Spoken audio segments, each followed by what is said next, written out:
My name is Jeff Ferrell. I'm 71 years old.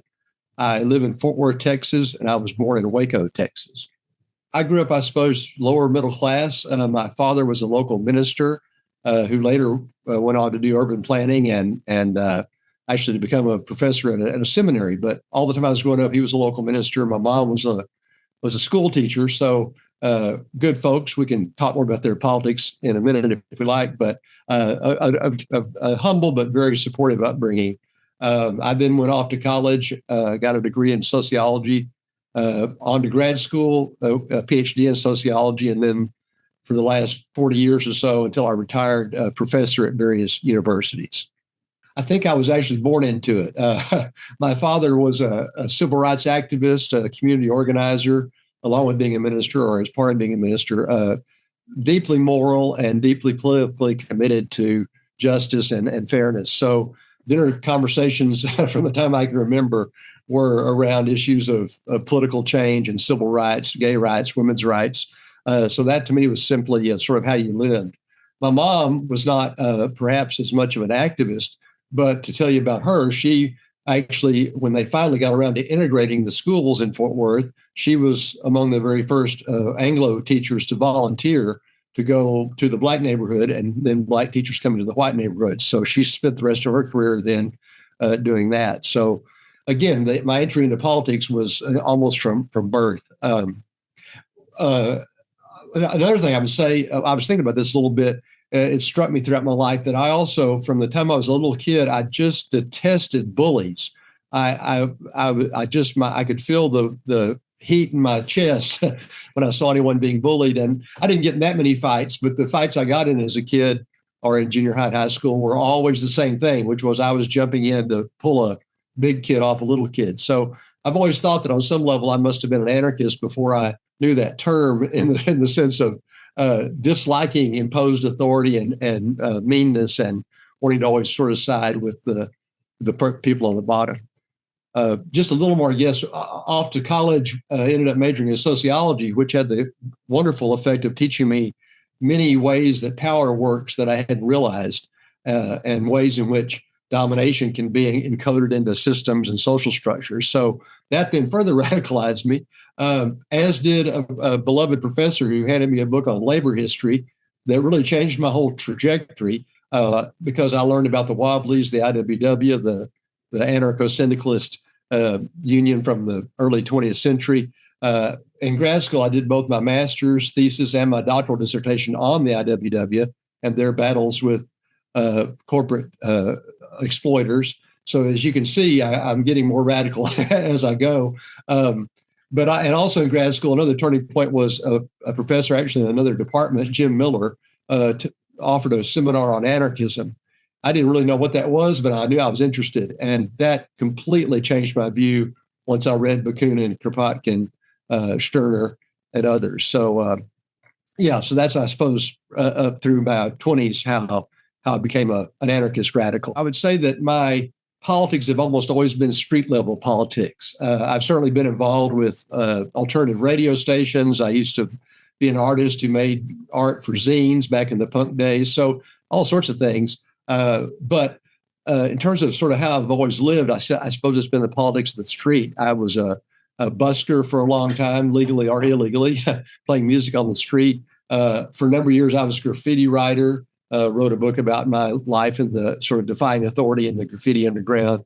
Another book I wrote, Tearing Down the Streets, Adventures in Urban Anarchy, I guess is somewhat self-explanatory, about 10 years I spent with Critical Mass and Reclaim the Streets, again, underground radio stations, groups like that.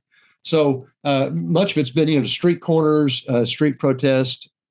I would say the thing that I've been most dedicated to literally my entire adult life, so over 50 years now, is I've been a daily dumpster diver. So I began that, I guess, back in college, and I've done it literally pretty much every day since. It's allowed me to do what Chris Carlson calls assertive desertion. That is, deserting capitalism all but entirely. I buy nothing except food and beer, and even that I find sometimes. But all my household goods, all my tools, all my furniture, all my pet supplies, all from the dumpster. But also, of course, what I value about that is it's allowed me to engage in forms of mutual aid, because there's so much waste out there that if you stick with it and know what you're doing, as I do, you end up being able to haul tons of material. I donate literally weekly to the women's shelter. This morning, I just got back from making a run of taking scrounge goods into a teachers group that helps teachers who have had their budgets cut regularly take things to the homeless shelter that they need. So it's allowed me to take a somewhat individualistic activity and use it to shape some networks of mutual support and aid. And I think in classic anarchist fashion, having now dumpster dived this same neighborhood for 25 years since I moved back to Texas, it's also allowed me to form a community where at this point, pretty much everybody in the neighborhood knows I'm the dumpster diver, puts things out for me, asks me if I can pick up some scrap metal. So it's also woven that practice into the life of my little neighborhood here in ways that I think would fit nicely with notions of direct action and mutual aid. One last thing, not to mention directly intervening in the waste stream so that I'm able to literally take tons of scrap metal in each year. So again, I've reveled in and appreciated all the anarchist activities I've been able to be a part of, but I would say at my very core of kind of how I see at least my anarchist practice would be scrounging and dumpster diving. I'll try to make it brief. We could go on for a long time on that, but I would start by saying that anarchism to me is a determination not to be governed or to govern, not to be in control, but not to allow anyone else to be in control either. So I think what's distinctive about anarchism to me is that the point is not to win and have anarchists in charge instead of someone else. The point is to have no one in charge as best we possibly can.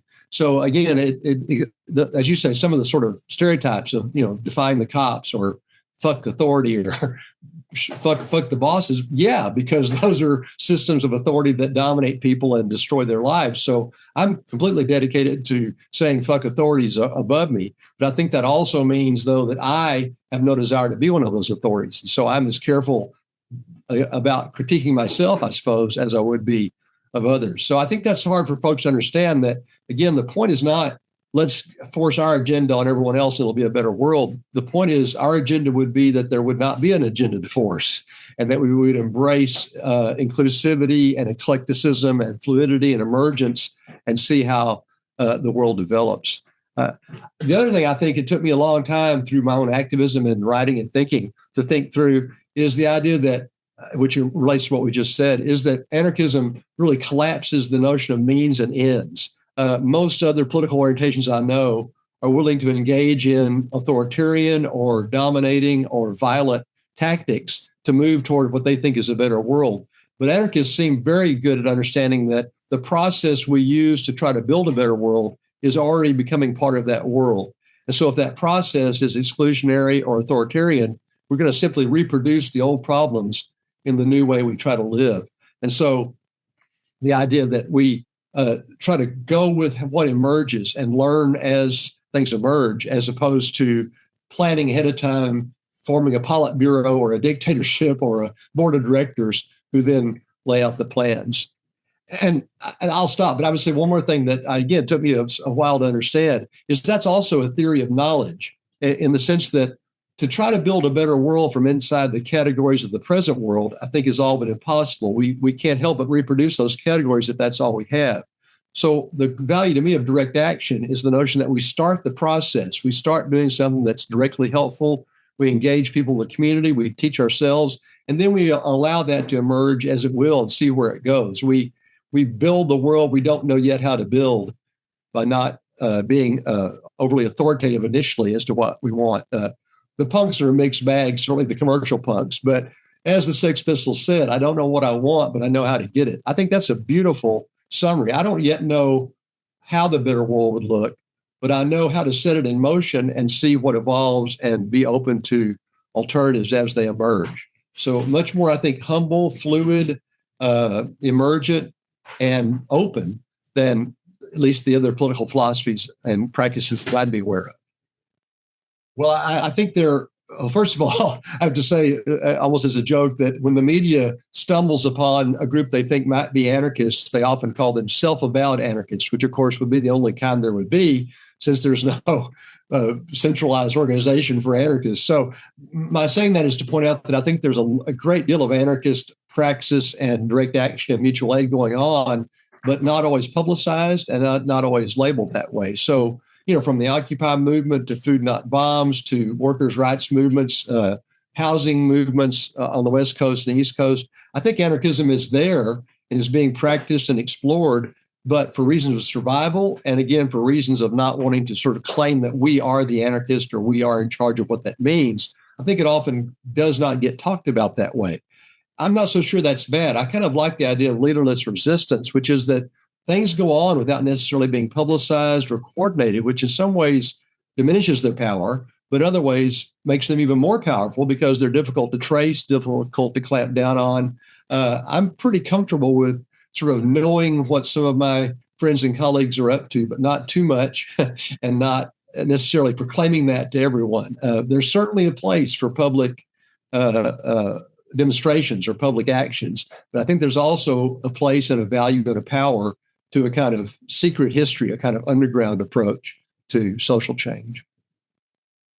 I like the notion of incompletion and drift and uncertainty. So I hope we didn't perfectly cover anarchism. I know we didn't, and I think that's great. By the way, I was watching some of the other videos the other night, and we have different views, different things we think of at different times. Wonderful. Let's all throw those in the mix and see where they go. The only other thing I guess I would say is from Bakunin, which is the destructive urge is a creative urge too. So I guess I would always urge myself and others to be willing to tear down what needs to be torn down, including our own assumptions, our own arrogance, to see where the world might take us and what can emerge. So I deeply believe in anarchism and try to practice it as much as ever, perhaps more so, and really do see it as a humane and liberating way to try to build a better world.